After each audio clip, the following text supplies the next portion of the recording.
तो हेलो बच्चों, कैसे हैं आप सब। आशा करते हैं बहुत अच्छे होंगे। बच्चों, आज हम क्या पढ़ने वाले हैं। तो बच्चों, आज हम 6th क्लास की हिंदी की बुक मंजरी से चैप्टर नंबर 10 पढ़ेंगे, ईदगाह। ये प्रस्तुत कहानी ईदगाह में लेखक जो हैं वो हैं मुंशी प्रेमचंद जी। तो बच्चों, हमें पाठ पढ़ने से पहले उस लेखक के बारे में जानना बहुत ज़रूरी है। उसकी जानकारी हमें होना चाहिए कि उस पाठ के लेखक कौन है। तो इस पाठ के जो लेखक हैं वो मुंशी प्रेमचंद हैं। तो बच्चों, प्रेमचंद जी का जीवन क्या है। प्रेमचंद का जन्म सन 1880 ईस्वी में लमही वाराणसी में हुआ था। ये कहानी और उपन्यास सम्राट के रूप में प्रसिद्ध हैं। इनके प्रसिद्ध उपन्यास हैं सेवा सदन, निर्मला, रंगभूमि, कर्मभूमि, गबन, गोदान आदि। इनकी जो कहानियों का संग्रह मानसरोवर नाम से 8 भागों में प्रकाशित है। इनका साहित्य समाज सुधार, राष्ट्रीय भावना और सामान्य जनजीवन की घटनाओं से परिपूर्ण है। इनका निधन सन 1936 ईस्वी में हो गया था।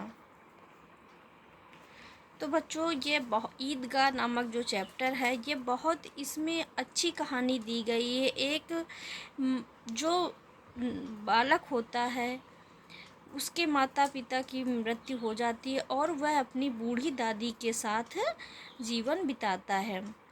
तो प्रस्तुत कहानी ईदगाह में लेखक ने बाल मनोविज्ञान का सुंदर चित्रण करते हुए बालक हामिद के प्रति दादी के वात्सल्य को और दादी के प्रति हामिद को प्रगाढ़ प्रेम को दिखाया है कि एक दादी अपनी माँ पोते से कितना प्यार करती है और एक पोता अपनी दादी को कितना प्रेम करता है। तो चलिए बच्चों, हम चैप्टर को शुरू करते हैं। रमज़ान के पूरे 30 रोज़ों के बाद आज ईद आई है। कितना मनोहर, कितना सुहावना प्रभात है। वृक्षों पर कुछ अजीब हरियाली है, खेतों में कुछ अजीब रौनक है, आसमान पर कुछ अजीब लालिमा है। आज का सूर्य देखो कितना प्यारा, कितना शीतल है, मानो संसार को ईद की बधाई दे रहा है। मानव संसार को ईद की बधाई दे रहा है। गांव में कितनी हलचल है। ईदगाह जाने की तैयारियां हो रही हैं। किसी के कुर्ते में बटन नहीं है। पड़ोस के घर से सुई धागा लेने दौड़ा जा रहा है। किसी के जूते कड़े हो गए हैं। उनमें तेल डालने के लिए तेली के घर भागा जाता है। जल्दी जल्दी बैलों को सानी पानी दे दें। ईदगाह से लौटते लौटते दोपहर हो जाएगी। 3 कोस का पैदल रास्ता, फिर सैकड़ों आदमियों से मिलना भेंटना, दोपहर के पहले लौटना असंभव है। लड़के सबसे ज़्यादा प्रसन्न हैं। किसी ने एक रोज़ा रखा है, रोज़ा मतलब उपवास, वह भी दोपहर तक। किसी ने वह भी नहीं, लेकिन ईदगाह जाने की खुशी उनके हिस्से की चीज़ है। रोज़े बड़े बूढ़ों के लिए होंगे, इनके लिए तो ईद है। रोज़ ईद का नाम रटते थे, आज वह आ गई।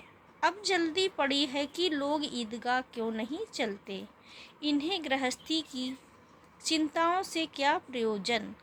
सिवैयों के लिए दूध और शक्कर भी है या नहीं, इनकी बला से ये तो सिवैयाँ खाएंगे। वह क्या जाने कि अब्बा जान क्यों बदहवास चौधरी कायम अली के घर दौड़े जा रहे हैं।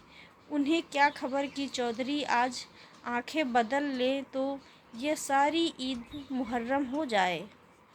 उनकी अपनी जेबों से तो कुबेर का धन भरा हुआ है। बार बार जेब से अपना खजाना निकाल कर गिनते हैं और खुश होकर फिर रख लेते हैं। महमूद गिनता है, 1 2 बस 12, 1 2 10 12। उसके पास 12 पैसे हैं। मोहसिन के पास 1 2 3 8 9 15 पैसे हैं। इन्हीं अनगिनती पैसों में अनगिनत चीज़ें लाएंगे, खिलौने, मिठाइयाँ, बिगुल, गेंद और न जाने क्या क्या। और सबसे ज़्यादा प्रसन्न है हामिद। वह 4 5 साल का गरीब सूरत दुबला पतला लड़का, जिसका सबसे ज़्यादा लड़का जिसका बाप गत वर्ष हैजे की भेंट हो गया। हैजे मतलब बीमारी की, भेंट मतलब हैजा हो गया और उनकी मृत्यु हो गई, भेंट हो गया। और माँ ना जाने क्यों पीली होती होती एक दिन मर गई। किसी को पता ना चला क्या बीमारी है, कहती भी तो क्या सुनने वाला था। दिल पर जो कुछ बीतती थी वह दिल में ही सहती थी, और जब ना सहा गया तो संसार से विदा हो गई। अब हामिद अपनी बूढ़ी दादी अमीना की गोद में सोता और उतना ही प्रसन्न है। उसके अब्बाजान रुपए कमाने गए हैं, बहुत सी थैलियाँ लेकर आएंगे। अम्मी जान अल्लाह मियाँ के घर से उसके लिए बड़ी बड़ी चीज़ें लाने गई हैं, इसलिए हामिद प्रसन्न है। और फिर बच्चों की आशा उनकी कल्पना को तराई का पर्वत बना लेती हैं। उनकी कल्पना तो राई का पर्वत बना लेती हैं। हामिद के पाँव में जूते नहीं हैं, सिर पर एक पुरानी धुरानी टोपी है जिसका गोट काला पड़ गया है, फिर भी वह प्रसन्न है। प्रसन्न मतलब खुश है। अब उसके अब्बाजान थैलियाँ और अम्मी जान नियामतें लेकर आएंगी, तो वह दिल के अरमान निकाल लेगा। तब देखेगा महमूद, मोहसिन, नूरे और सम्मी कहाँ से उतने पैसे निकालेंगे। अभागिन अमीना अपनी कोठरी में बैठी रो रही थी। आज ईद का दिन और उसके घर में दाना नहीं। आज आबिद होता तो क्या इसी तरह ईद आती और चली जाती। इस अंधकार और निराशा में वह डूबी जा रही थी। किसने बुलाया था कि निगोड़ी ईद को, दादी कह रही, इस निगोड़ी ईद को किसने बुलाया था, क्योंकि उसके पास पैसे नहीं थे और घर में एक दाना भी नहीं था। इस घर में उसका काम नहीं है, लेकिन हामिद, उसे किसी के मरने जीने से क्या मतलब। उसके अंदर प्रकाश है, बाहर आशा। विपत्ति अपना सारा दल बदल लेकर आगे हामिद की आनंद भरी चितवन उसका विध्वंस कर देगी। विध्वंस का अर्थ होता है, बच्चों विध्वंस शब्द दिया है, विध्वंस का शब्द का अर्थ होता है विनाश या नष्ट करना। हामिद भीतर जाकर दादी से कहता है, तुम डरना नहीं अम्मा, मैं सबसे पहले आऊँगा, बिल्कुल नहीं डरना। अमीना का दिल कचोट रहा है। गांव के बच्चे अपने अपने बाप के साथ जा रहे हैं। हामिद के बाप अमीना के सिवा और कौन है, उसे कैसे अकेले मेले जाने देती। उसी भीड़ भाड़ में बच्चा कहीं खो जाए तो क्या हो, यह कौन सोचता है, दादी सोच रही। नहीं, अमीना उसे यूँ न जाने देगी। नन्ही सी जान 3 कोस चलेगा कैसे, पैर में छाले पड़ जाएंगे, जूते भी तो नहीं है। वह थोड़ी थोड़ी दूर पर उसे गोद ले लेगी, लेकिन यहाँ सेवैयाँ कौन पकाएगा। पैसे होते तो लौटते लौटते सब सामग्री जमा करके चटपट बना लेती। यहाँ घंटों चीज़ें जमा करते लगेंगे, मांगे का ही तो भरोसा ठहरा।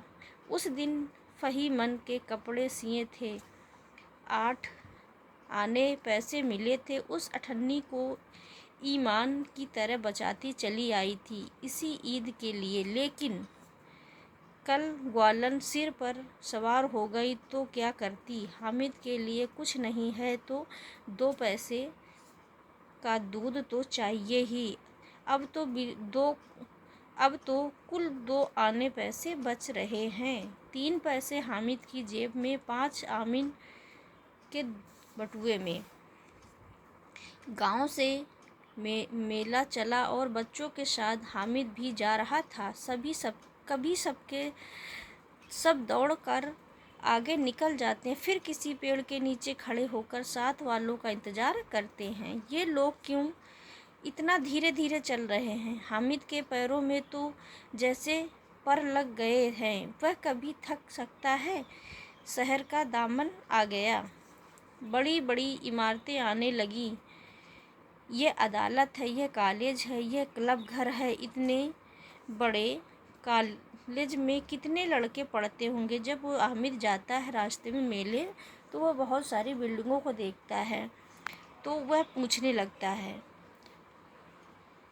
इतने बड़े हो गए हैं, अभी पढ़ने जाते हैं, ना जाने कब तक पढ़ेंगे और क्या करेंगे। इतना पढ़कर हामिद के मदरसे में 2-3 बड़े बड़े लड़के हैं, बिल्कुल 3 कौड़ी के रोज़ मार खाते हैं, काम से जी चुराने वाले। इस जगह भी उसी तरह के लोग होंगे क्या? क्या क्लब घर में जादू होता है? सुना है यहाँ मुर्दे की खोपड़ियाँ दौड़ती हैं और बड़े बड़े तमाशे होते हैं, पर किसको अंदर नहीं जाने देते, किसे अंदर नहीं जाने देते। सहसा ईदगाह नज़र आया, जहाँ मेला लगा था ईदगाह का, वह नज़र आया। ऊपर इमली के घने वृक्षों की छाया, नीचे पक्का फर्श है जिस पर जाजिम बिछा हुआ है, और रोजेदारों की पंक्तियाँ एक के पीछे एक न जाने कहाँ तक चली गई हैं। पक्के जगत के नीचे तक, जहाँ जाजिम भी नहीं है। नए आने वाले आकर पीछे की कतार में खड़े हो जाते हैं। आगे जगह नहीं है। यहाँ कोई धन और पद नहीं देखता। इस्लाम की नज़र में सब बराबर हैं। इन ग्रामीणों ने भी वजू किया और पिछली पंक्ति में खड़े हो गए। कितना सुंदर संचालन है, कितनी सुंदर व्यवस्था है। लाखों सिर एक साथ सिजदे में झुक जाते हैं, फिर सब के सब एक साथ खड़े हो जाते हैं, एक साथ झुकते हैं और एक साथ घुटनों के बल बैठ जाते हैं। कई बार यही क्रिया होती है, जैसे बिजली की लाखों बत्तियां एक साथ प्रदीप्त हो और एक साथ बुझ जाए, और यही क्रम चलता रहे। कितना अपूर्व दृश्य था, जिसकी सामूहिक क्रियाएं विस्तार और अंततः हृदय को श्रद्धा, गर्व और आत्मानंद से भर देती थी। मानो भ्रातृत्व का एक सूत्र इन समस्त आत्माओं को एक लड़ी में पिरोए है। तो बच्चों, ये भाग 1 था, और अब हम भाग 2 नेक्स्ट वीडियो में बनाएंगे। ये चैप्टर काफ़ी लंबा है, इसलिए कई पार्ट में बनेगा। तो बच्चों, ये वीडियो आपको कैसा लगा? अच्छा लगा तो लाइक करना और हमारे चैनल को सब्सक्राइब करें। Thank you.